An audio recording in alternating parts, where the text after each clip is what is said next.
চলুন আজকে প্রায় 70 বছরের পুরনো দুইটা রেস্টুরেন্টের সাথে পরিচয় হওয়া যাক। প্রথমটিতে আমি চলে এসেছি, এটা হলো বাংলা বাজারের মোস্ট ডিমান্ডেড দুইটা আইটেম হচ্ছে চিকেন কাটলেট আর হলো ক্রাম চা। এর সাথে ওদের আলুর চপ ও মোগলাই পরোটাটাও খুবই জনপ্রিয়। আর সবশেষে ওদের চা না খেয়ে তো যেতেই পারবেন না। আর ওদের রেস্টুরেন্টটা এখনও সেই আগের ধাঁচেই রয়েছে, পুরনো সেই আমলের। ওদের যে ফুড মেনুটা 70 বছর আগে যে মেনুটা ছিল এখনও সেমই আছে। ওদের এই আলুর চপটাও কিন্তু দুর্দান্ত, ভেতরে চিকেনের মতো দেওয়া আছে। ক্রাম চাপের প্রাইসটা ছিল 100 টাকা, চিকেন কাটলেটটা ছিল 50 টাকা, আর আলু চপটা প্রতি পিস ছিল 20 টাকা। এটার নাম ছিল ক্যাফে কর্নার, আর এটার লোকেশন ছিল বাংলা বাজার ঠিক মোড়ে। এরপর আমরা আমাদের দ্বিতীয় ডেস্টিনেশনে যাচ্ছি, আর এটা ছিল সূত্রাপুর থানা থেকে একটু সামনে হাতের ডানিং। আর এই রেস্টুরেন্টের নাম ছিল কিছুক্ষণ। এই রেস্টুরেন্টটাও কিন্তু অনেক আগে একটা রেস্টুরেন্ট, প্রায় 70 বছরের।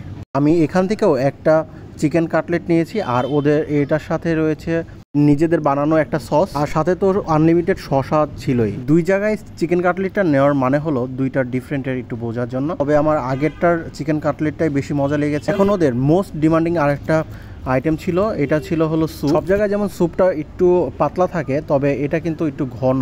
এটা চিকেন স্যুপ হওয়াতেও এটার সাথে একটা ডিমও দিয়ে দিয়েছিল, দেখেই অনেকটা লোভনীয় লাগছে। আর এটার সাথে ছিল মরিচের একটা পানি, যারা একটু ঝাল খান তাদের জন্য এটা আপনারা মিক্সড করে নিতে পারেন। তবে আমি একটু ঝাল বেশি খাই, এর জন্য আমি এটার সাথে মিক্সড করে নিয়েছিলাম। খেতে আমার কাছে খুবই ডিফারেন্ট একটা স্বাদ লেগেছে। আর ওদের এখানের মেনুতে কিন্তু সব কিছুরই অনেক কম প্রাইস, 100 টাকাতেই প্রায় অনেকগুলো আইটেম খেয়ে ফেলা যায়। তো এই ছিল আজকের আমার ভিডিও। সবাই ভালো লাগলে ফলো দিয়ে পাশে থাকবেন।